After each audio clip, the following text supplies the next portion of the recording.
Bismillahirrahmanirrahim. Assalamualaikum warahmatullahi wabarakatuh.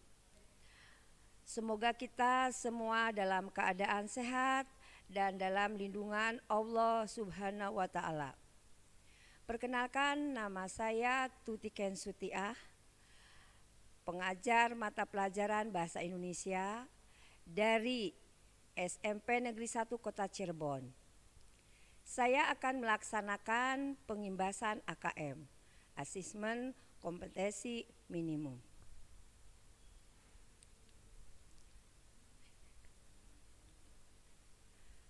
Pengimbasan program guru belajar seri Asesmen Kompetensi Minimum atau AKM di SMP Negeri 1 Kota Cirebon. Latar belakang. Hasil PISA membuktikan kemampuan belajar siswa pada pendidikan dasar dan menengah di Indonesia kurang memadai. Organisasi untuk Kerjasama Ekonomi dan Pembangunan mencatat peringkat program Pro International Student Assessment Indonesia berdasarkan survei tahun 2018 berada dalam urutan bawah. Untuk nilai kompetensi membaca, Indonesia berada dalam peringkat 72 dari 77 negara. Untuk nilai matematika berada di peringkat 72 dari 78 negara. Sedangkan nilai sains berada di peringkat 70 dari 78 negara. Nilai tersebut cenderung stagnan dalam 10-15 tahun terakhir. Sebagai langkah memperbaiki keadaan di atas, Kementerian Pendidikan dan Kebudayaan menyiapkan 5 strategi yang salah satunya adalah merubah sistem evaluasi dari ujian nasional atau UN menjadi asesmen nasional atau AN. Apa itu asesmen nasional? Asesmen nasional adalah program penilaian terhadap mutu setiap sekolah, madrasah, dan program kesetaraan pada jenjang dasar dan menengah. Mutu satuan pendidikan dinilai berdasarkan hasil belajar siswa yang mendasar, seperti literasi, numerasi, dan karakter, serta kualitas proses belajar mengajar dan iklim satuan pendidikan yang mendukung pembelajaran. Instrumen asesmen nasional terbagi menjadi 3. 1. Asesmen kompetensi minimum atau AKM yang mengukur kompetensi mendasar, literasi, membaca, dan numerasi siswa. Yang kedua, survei karakter, mengukur sikap, nilai, keyakinan, dan kebiasaan mencerminkan karakter siswa. Ketiga, survei lingkungan belajar, mengukur kualitas berbagai aspek input dan proses belajar mengajar di kelas maupun di tingkat sekolah. Kompetensi yang diukur dalam AKM yaitu ada literasi, ada numerasi. Kedua, kompetensi AKM itu masing-masing menguji 1. Keterampilan berpikir logis sistematis. Yang kedua, keterampilan benaral menggunakan konsep serta pengetahuan yang telah dipelajari. Ketiga, keterampilan memilih serta mengolah informasi. Kompetensi yang diukur dalam AKM yaitu AKM literasi membaca yang terdiri dari 3. 1. Konten. Kedua, proses kognitif. Ketiga, konteks. Yang pertama, konten ini meliputi 1. Teks informasi dan teks fisik. Teks informasi yang bertujuan untuk memberi fakta, data, dan informasi dalam rangka mengembangkan wawasan serta ilmu pengetahuan yang bersifat ilmiah. Sedangkan teks fiksi, teks yang bertujuan untuk memberikan pengalaman, mendapatkan hiburan, menikmati cerita, dan melakukan perenungan kepada pembaca. Sedangkan kalau proses kognitif terbagi juga menjadi 3. 1. Menemukan informasi, yaitu yang mencakup mencari, mengakses, serta menemukan informasi tersurat dari wacana. Sedangkan yang kedua, interpretasi dan integrasi, yaitu memahami informasi tersurat maupun tersirat, memadukan interpretasi antara bagian teks untuk menghasilkan inversi. Sedangkan yang ketiga, evaluasi dan refleksi, yaitu menilai kreatibilitas, kesesuaian maupun keterpercayaan teks, serta mampu mengkaitkan isi teks dengan hal lain di luar teks. Yang ketiga, konteks. Konteks ini terdiri dari 3 juga. 1. Personal, yang berkaitan dengan kepentingan diri secara pribadi. Sedangkan kedua, sosial budaya, berkaitan dengan kepentingan antara individu, budaya, dan isu kemasyarakatan. Yang terakhir sains yang berkaitan dengan isu, aktivitas, serta fakta ilmiah baik yang telah dilakukan maupun fortis.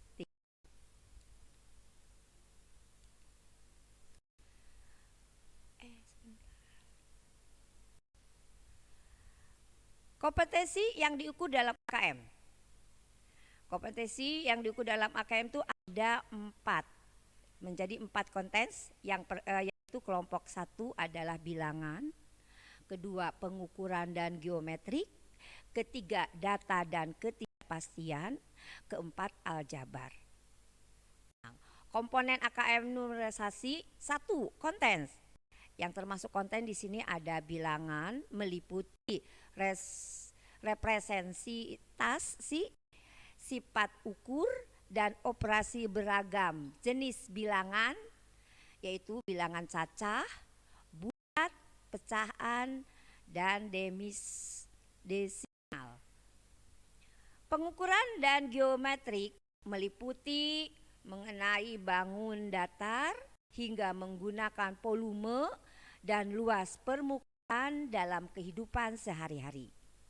Juga menilai pemahaman peserta didik tentang mengukur panjang, berat, waktu, volume, dan debit, serta satuan luas menggunakan satuan baku. Data dan ketidakpastian meliputi pemahaman, interpretasi, serta menyajikan data maupun peluang. Aljabar meliputi persamaan dan pertidaksamaan, relasi dan fungsi, termasuk pola bilangan, serta rasio dan proporsi.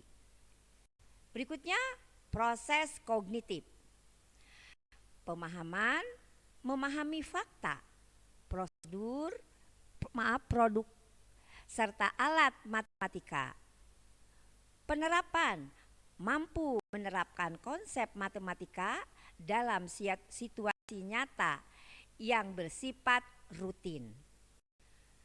Penalaran, bernalar dengan konsep matematika untuk menyelesaikan masalah bersifat non-rutin. Konteks, personal, berkaitan dengan kepentingan diri secara pribadi. Sosial budaya, berkaitan dengan kepentingan antara individu, budaya, dan isu kemasyarakatan. Saintifik, berkaitan dengan isu, aktivitas, serta fakta ilmiah baik yang telah dilakukan maupun porturik.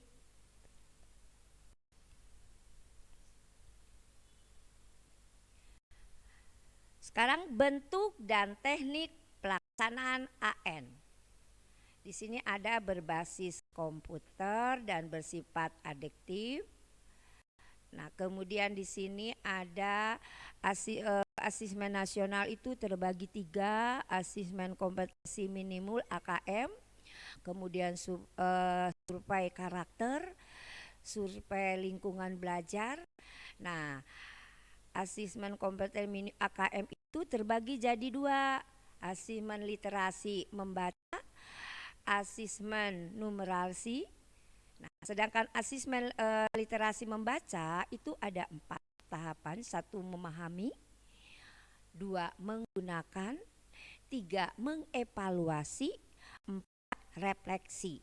Sedangkan asesmen numerasi 1 hanya 3 memahami, yang kedua mengaplikasi, kemudian yang ketiga binar. Kemudian di sini peserta AKM. Peserta AKM itu ada 3, yaitu 1 seluruh satuan pendidikan, yang kedua tidak semua murid, dan yang ketiga pemilihannya sampel secara acak. Kemudian jadwal pelaksanaan. Di sini ada jenjang SD, MI, dan paket A, yaitu hari pertama. Pertama, tes literasi selama 75 menit. Kemudian survei kategori karakter selama 20 menit. Kemudian hari kedua, jadi hari pertama dan hari kedua. Hari keduanya adalah teks numerasi selama 75 menit. Kemudian survei lingkungan belajar selama 20 menit. Sedangkan jenjang SMP, MTS, dan paket B, kemudian SMA, SMK, MA, dan paket C, hari pertama adalah tes literasi, waktunya 90 menit, sedangkan survei karakternya 30 menit. Hari kedua, teks numerasinya dengan waktu 90 menit, survei lingkungan belajarnya 30 menit.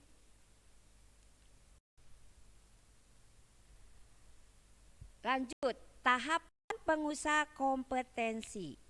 Di sini ada 4 tahapan dalam pengusahaan kompetensi, yaitu perlu interpretasi khusus, yang kedua ada dasar, yang ketiga cakap, yang keempat mahir.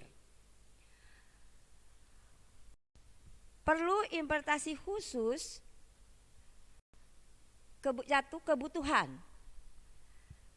Sebagai pemula siswa biasanya memiliki persyaratan belajar yang sama dan perlu mempelajari keterampilan dan konteks yang sama.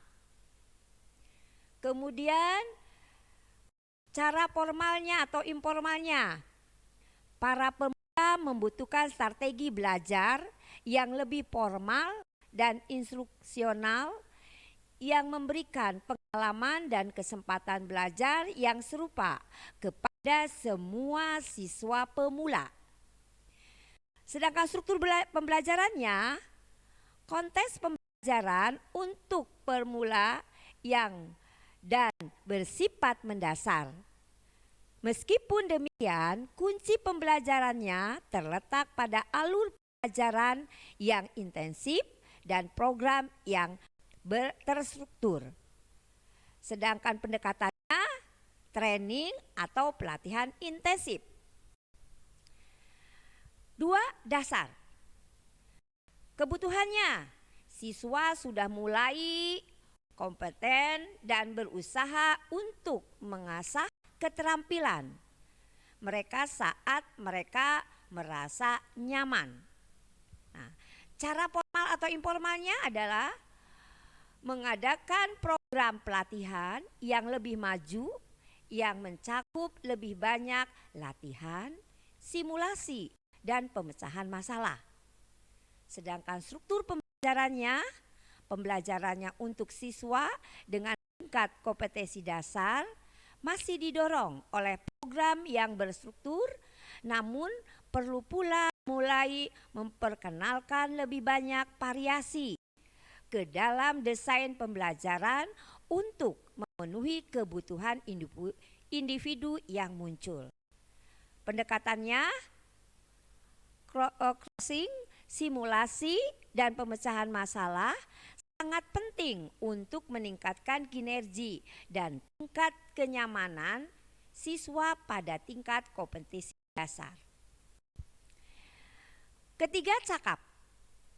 Kebutuhannya, siswa dengan tingkat kompetensi cakap memiliki kebutuhan belajar dan persyaratan kinergi yang semakin unik, yang seringkali tidak dipenuhi oleh program pembelajaran seperti pada tingkat yang sebelumnya. Cara formalnya atau informalnya, pada tingkat kompetensi cakap, siswa diperkenalkan lebih banyak pada strategi pembelajaran informal. Dalam hal ini, konteks lingkungan belajar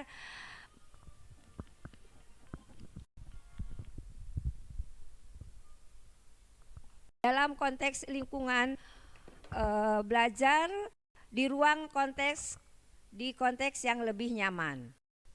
Struktur pembelajaran, konteks pembelajaran untuk siswa dengan tingkat kompetensi cakap menjadi lebih personal dan kurang terstruktur. Desain pembelajaran mulai bergeser pada demonstrasi kinerja.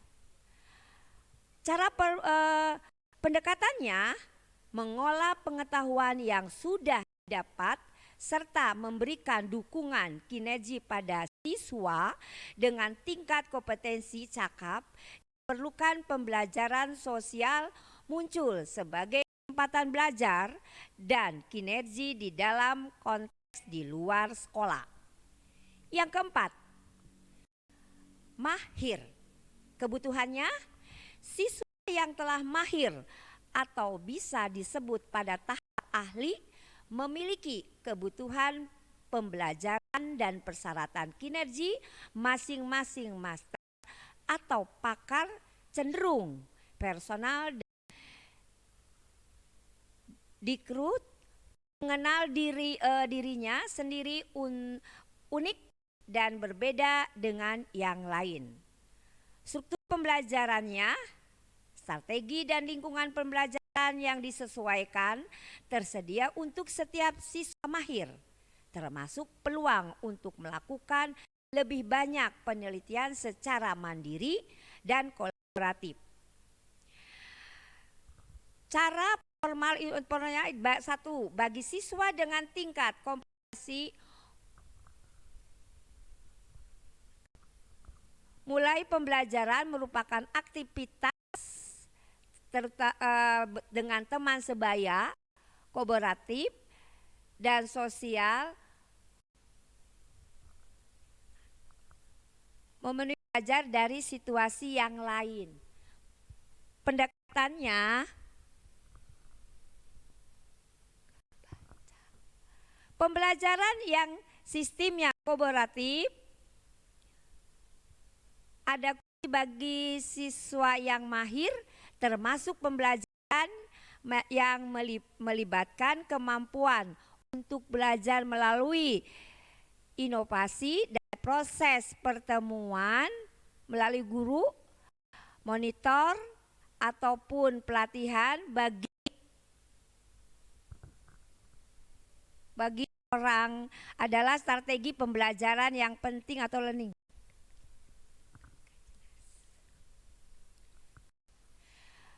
Perbedaan pembelajaran berbasis kompetensi dengan berbasis konten. Perubahan sistem evaluasi dari ujian nasional ke asesmen nasional juga menuntut adanya perubahan pada sistem pembelajaran dari berbasis konten menjadi berbasis kompetensi. Apa saja perbedaan di antara keduanya? Jawabnya bisa dilihat pada gambar di sini nih. Satu, pembelajaran berbasis kompetensi ya. Di situ ada, kalau pembelajaran berbasis kompetensi itu ada pertama pertama berpusat pada kebutuhan. Kemudian yang kedua, belajar untuk pemahaman konsep atau keterampilan. Ketiga, menunjukkan kinergi dengan menerapkan konsep. Keempat, pembelajaran terkait dengan konteks kehidupan nyata siswa. Dan kelima, orientasi pada proses dan penguasaan kompetensi. Sedangkan kalau pembelajaran berbasis konten, sama-sama ada 5. Pertama, berpusat pada materi pembelajaran. Kedua, belajar untuk cakup materi. Ketiga, menjawab serangkaian pertanyaan teks berdasarkan topik. Keempat, pembelajaran kurang atau tidak berkaitan dengan konteks kehidupan nyata siswa. Dan yang kelima, orientasi pada nilai akhir. Lanjut, sekarang segitiga belajar. Nah, segitiga belajar di sini, dalam segitiga belajar itu, maka makna masing-masing segitiga itu ada sebagai berikut. Yang pertama adalah kurikulum, kemudian yang kedua pembelajaran, yang ketiga asesmen. Nah, di dalam kurikulum itu ada seperangkat kompetensi yang penting dikuasai murid dengan menggunakan cara belajar dan asesmen tertentu. Sedangkan pada pembelajaran, serangkaian aktivitas yang dirancang dan dilakukan di ruang kelas berdasarkan kompetensi awal murid yang diketahui dari hasil asesmen dan untuk mencapai sasaran kompetensi yang ditetapkan dalam kurikulum. Sedangkan asesmen itu sendiri proses mengumpulkan, menganalisis, dan melaporkan sejumlah informasi yang terkait pencapaian kondisi murid dan penguasaan suatu kompetensi tertentu.